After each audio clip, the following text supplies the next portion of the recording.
ധൂർത്തിൻ്റെ prism പദ്ധതി നമ്മൾ കണ്ടു. ഇത് പ്രിസം പദ്ധതിയാണോ ധൂർത്തിസം പദ്ധതിയാണോ എന്ന് സംശയിക്കേണ്ടിയിരിക്കുന്നു അടുത്ത വാർത്ത കൂടി കാണുമ്പോൾ. സംസ്ഥാന സർക്കാരിൻ്റെ വാർഷികാഘോഷ ധൂർത്ത് മറുവശത്ത് തുടരുകയാണ്. പ്രചാരണത്തിനും പരിപാടികൾക്കുമായി 5,20,00,000 രൂപ മുഖ്യമന്ത്രിയുടെ സോഷ്യൽ മീഡിയ ടീമിന് പുതിയ ഉപകരണങ്ങൾ വാങ്ങാൻ 4 ലക്ഷം രൂപ ഇങ്ങനെ അനുവദിച്ചിട്ടുണ്ട്. കൂടാതെ മുഖ്യമന്ത്രിയുടെയും മന്ത്രിമാരുടെയും യാത്രാ ചെലവിനത്തിൽ 8 കോടി രൂപ കൂടി വേണമെന്ന് മുഖ്യമന്ത്രിയുടെ ഓഫീസ് ആവശ്യപ്പെട്ടിട്ടുണ്ട്. പരസ്യത്തിന് മാത്രം 20 കോടി വകയിരുത്തിയതിന് പിന്നാലെയാണിത്. വിവരങ്ങളുമായി പ്രജിത്ത് ചേരുന്നു. പ്രജിത്ത്, കുറേ അക്കങ്ങൾ 5,20,00,000, പിന്നെ ഒരു 4 ലക്ഷം, അത് കഴിഞ്ഞിട്ട് യാത്രാ ചെലവിന് 8 കോടി, പിന്നെ ഒരു 20 കോടി, ഇങ്ങനെ കോടികൾ. നേരത്തെ പ്രജിത്ത് തന്നെ പറഞ്ഞതുപോലെ ആശമാർ ഒന്ന് ഞങ്ങളുടെ അടിസ്ഥാന ആവശ്യമായ ശമ്പള വർധന ഒന്ന് നിറവേറ്റി തരൂ എന്നാവശ്യപ്പെടുന്നു.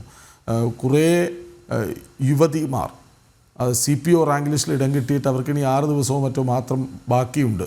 അവരുടെ അവകാശമാണ് ആ ജോലി. കാരണം പരീക്ഷ എഴുതി പാസ്സായി, കായികക്ഷമതാ പരീക്ഷയൊക്കെ പാസ്സായി നിൽക്കുകയാണ്. അവരെ ഒന്നും പരിഗണിക്കാൻ ഇവർക്ക് സമയമില്ല. PSC ബോർഡ് മെമ്പർമാർക്ക് ശമ്പളം കൂട്ടിക്കൊടുക്കും, KV തോമസിന് യാത്രാബത്ത ലക്ഷങ്ങൾ കൂട്ടിക്കൊടുക്കും. പക്ഷേ സാധാരണക്കാരുടെ ആവശ്യങ്ങൾ പരിഹരിക്കാൻ ഇവർക്ക് മനസ്സില്ല. പരസ്യം, പ്രചാരണം, പരിപാടികൾ, ഇതിനൊക്കെ കോടികൾ കൊടുക്കലാണ് ഇപ്പോഴത്തെ പണി.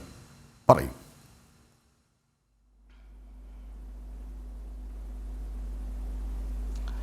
കൃഷ്ണ, അങ്ങനെ തന്നെയാണ്. കാരണം ഈ സർക്കാർ ഇതിനെ എങ്ങനെ ചെയ്യാൻ കഴിയുന്നു എന്നുള്ളൊരു ചോദ്യം പലപ്പോഴും നമ്മുടെ മനസ്സിൽ തന്നെ തോന്നിപ്പോകും. കാരണം ഇത്രയധികം പ്രശ്നങ്ങൾ നിലനിൽക്കുന്നു, ഇത്രയധികം ആളുകൾ അവരുടെ ഒരു മിനിമം വേതന വർധനവിനെങ്കിലും ഒരു കുറച്ചുകൂടിയെങ്കിലും പൈസ കൂട്ടിത്തരൂ എന്ന് സർക്കാർ എന്ന് പറഞ്ഞ് തെരുവിൽ കിടക്കുന്നു, പലവിധമായ സമരങ്ങൾ ചെയ്യുന്നു, മുടികൾ മുറിക്കുന്നു. സ്ത്രീകളാണ് കൂടുതൽ ഈ പറയുന്ന രീതിയിൽ അവരുടെ അടിസ്ഥാന ആവശ്യങ്ങൾ നിറവേറ്റാൻ, സ്വന്തം ജീവിത സാഹചര്യങ്ങളെയൊക്കെ ഒന്ന് നന്നാക്കാൻ വേണ്ടിയിട്ട് സർക്കാരിൻ്റെ മുന്നിൽ ഇങ്ങനെ താണുകയാണ് അപേക്ഷിക്കുന്നത്. പക്ഷേ സർക്കാരിന് അവരെ തിരിഞ്ഞു നോക്കാനുള്ള ഒരു മനസ്ഥിതിയും സർക്കാർ കാണിക്കുന്നില്ല എന്നുള്ളതാണ്. അതിനിടയിലാണ് സർക്കാരിൻ്റെ പ്രചാരണത്തിനും സർക്കാരിൻ്റെ ആഘോഷങ്ങൾക്കും സർക്കാരിൻ്റെ പരിപാടികൾക്കും ഒക്കെയായി എത്ര കോടി വേണമെങ്കിലും ഒരു ട്രഷറി നിയന്ത്രണവും ഇല്ലാതെ ചെലവഴിക്കാം എന്നുള്ള ഒരു മനോഭാവത്തിലേക്ക് ഈ പറയുന്ന സംസ്ഥാന സർക്കാർ പോകുന്നത് എന്നുള്ളതാണ്.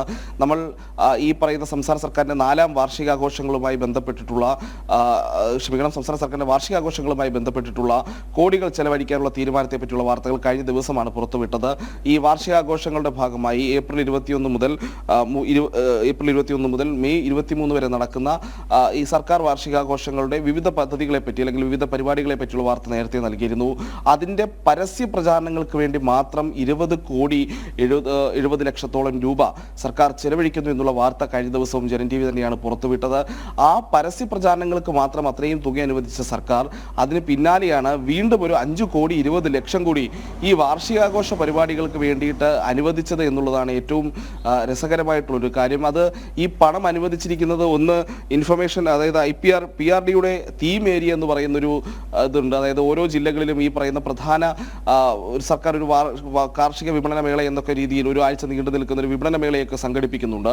ഈ വിപണന മേള നടക്കുന്ന സ്ഥലങ്ങളിൽ PRDയുടെ തീം ഏരിയ ഒരുക്കാൻ വേണ്ടി മാത്രം 1,96,00,000 രൂപയാണ്. അതായത് PRDയുടെ പരസ്യ സ്റ്റാൾ ഒരുക്കാൻ വേണ്ടി മാത്രം 1,96,00,000 രൂപയാണ് സർക്കാർ വകവെച്ചിരിക്കുന്നത് എന്നുള്ളതാണ്. അതോടൊപ്പം തന്നെ കലാപരിപാടികൾ സംഘടിപ്പിക്കാൻ ഏതാണ്ട് 2,10,00,000 രൂപയൊക്കെ സർക്കാർ നൽകിയിരിക്കുന്നു. മറ്റ് പ്രചാരണ പ്രവർത്തനങ്ങൾ, വാഹനങ്ങൾ വാടകയ്ക്കെടുക്കുന്നതിൽ, ഭക്ഷണം തുടങ്ങിയിട്ടുള്ളതിനാണ് ബാക്കി തുക. അങ്ങനെ 5,20,00,000 രൂപയാണ് വീണ്ടും സർക്കാർ അനുവദിച്ചിരിക്കുന്നത് എന്നുള്ളതാണ്. ഇതെല്ലാം ഒരു പ്രചാരണ പരിപാടികളുടെ ഭാഗമാണ് എന്നുള്ളത് നമുക്ക് കൃത്യമായി അറിയാവുന്നതാണ്. സർക്കാരിൻ്റെ വികസന പ്രവർത്തനങ്ങളുമായി ബന്ധപ്പെട്ടുള്ള യാഥാർത്ഥ്യങ്ങളൊക്കെ പൊതുമണ്ഡലത്തിൽ വലിയ രീതിയിലുള്ള ചർച്ചകളും വന്നതാണ്. അതിന് പിന്നാലെയാണ് പിണറായി സർക്കാരിൻ്റെ വാർഷികാഘോഷങ്ങൾക്ക് വേണ്ടി ഇത്ര കോടി രൂപ ചെലവഴിക്കുന്നത് എന്നുള്ളതാണ്. ഇനി ഇതിൻ്റെ മറ്റൊരു വശം എന്ന് പറയുന്നത് ഈ മുഖ്യമന്ത്രി എല്ലാ ജില്ലകളിലും ഈ പറയുന്ന വിപണന മേളകളിലൊക്കെ എത്തുന്നുണ്ട്. അതോടൊപ്പം തന്നെ ജില്ലാതല യോഗങ്ങളിൽ പങ്കെടുക്കുന്നുണ്ട്. അപ്പം മന്ത്രിമാരടക്കം 4 മേഖലാതല അവലോകന യോഗങ്ങളിൽ പങ്കെടുക്കുന്നു. ഈ മേഖലാതല അവലോകന യോഗങ്ങൾ പലതും ഓൺലൈനിൽ അല്ലെങ്കിൽ ഉദ്യോഗസ്ഥരൊക്കെ ഓൺലൈനിൽ പങ്കെടുക്കേണ്ട സംവിധാനമൊക്കെ ഒരുക്കാൻ വേണ്ടിയിട്ട് പ്രത്യേക സോഫ്റ്റ്വെയർ അതിനുവേണ്ടി സർക്കാർ ഇപ്പോൾ സജ്ജീകരിച്ചു കൊണ്ടിരിക്കുകയാണ്. അതിനും പണം ചെലവഴിക്കുന്നുണ്ട്. അതിന് പിന്നാലെ ഈ പറയുന്ന യോഗങ്ങൾക്കെത്താൻ, മേഖലാതല അവലോകന യോഗങ്ങൾക്കും ജില്ലകളിൽ നടക്കുന്ന പരിപാടികൾക്കും ഈ വാർഷികാഘോഷങ്ങളുടെ ഭാഗമായി സംസ്ഥാന തലത്തിൽ വിവിധ ജില്ലകളിൽ സംസ്ഥാനതല പരിപാടികളൊക്കെ 8ഓളം പരിപാടികൾ സംഘടിപ്പിക്കുന്നുണ്ട്. ഇതിലെല്ലാം എത്താൻ വേണ്ടി മന്ത്രിമാർക്കും മുഖ്യമന്ത്രിക്കും ഒക്കെയുള്ള യാത്രാ ചെലവിനത്തിൽ 8 കോടി രൂപ കൂടി അനുവദിക്കണമെന്നാണ് മുഖ്യമന്ത്രിയുടെ ഓഫീസ് ഇപ്പോൾ ധനവകുപ്പിനോട് ആവശ്യപ്പെട്ടിരിക്കുന്നത് എന്നുള്ളതാണ്. ആ ഒരു വിഷയം അടുത്ത് നിൽക്കുന്നു. ഇതിനിടയിൽ യാത്ര തുടങ്ങുന്നതിന് മുൻപ് തന്നെ മുഖ്യമന്ത്രിയുടെ സോഷ്യൽ മീഡിയ ടീമിനെ ശക്തിപ്പെടുത്താൻ സർക്കാർ സ്വീകരിച്ചിട്ടുണ്ട്. അതിനുള്ള നടപടികൾ കഴിഞ്ഞ 4-ാം തീയതി നടന്ന മറ്റൊരു വർക്കിംഗ് ഗ്രൂപ്പ് യോഗത്തിൽ സർക്കാർ സ്വീകരിച്ചു എന്നുള്ളതാണ്. അതിനുവേണ്ടി 4 ലക്ഷം രൂപയോളമാണ് പുതിയ ലാപ്ടോപ്പും ക്യാമറയും ഈ പറയുന്ന റെക്കോർഡ് ചെയ്യുന്ന മൈക്കിനും അടക്കമുള്ള കാര്യങ്ങൾക്കൊക്കെ വേണ്ടി വാങ്ങാൻ വേണ്ടി സർക്കാർ അനുവദിച്ചിരിക്കുന്നത്. അത് അവിടെ നിൽക്കുന്നു. ഇനി മറ്റ് ചിലവുകളുടെ കാര്യങ്ങളും വരുന്നുണ്ട്. പ്രത്യേകിച്ച് ഈ പറയുന്ന 4ാം വാർഷികാഘോഷങ്ങളുടെ പ്രചാരണ പ്രവർത്തനങ്ങൾക്ക് കൂടുതൽ പണം അനുവദിക്കാനുള്ള നീക്കങ്ങൾ അണിയറയിൽ നടക്കുന്നുണ്ട് എന്നുള്ളതാണ് നമ്മൾ മനസ്സിലാക്കുന്നത്.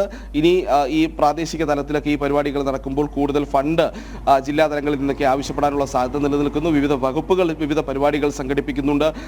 അതിന് കൂടുതൽ പണം ആവശ്യപ്പെടാനുള്ള സാധ്യത നിലനിൽക്കുന്നു. ഇപ്പോൾ തന്നെ ഏകദേശം ഒരു കണക്ക് പറഞ്ഞാൽ സർക്കാരിൻ്റെ വാർഷികാഘോഷ പരിപാടികളുടെ ഭാഗമായി അതിൻ്റെ പ്രചാരണ പ്രവർത്തനങ്ങൾക്കും സംഘാടനത്തിനുമൊക്കെയായി സർക്കാർ ഏതാണ്ട് 35 കോടി രൂപയോളം ഇതുവരെ അനുവദിച്ചു എന്നുള്ളതാണ് നമ്മൾ മനസ്സിലാക്കേണ്ടത്. അതായത് പരിപാടി തുടങ്ങാൻ ഇനിയും ദിവസങ്ങൾ നിലനിൽക്കുന്നു. ഈ ദിവസങ്ങൾക്ക് ശേഷം അതിന് മുന്നൊരുക്ക പ്രവർത്തനങ്ങൾ നടത്തേണ്ടതുണ്ട്.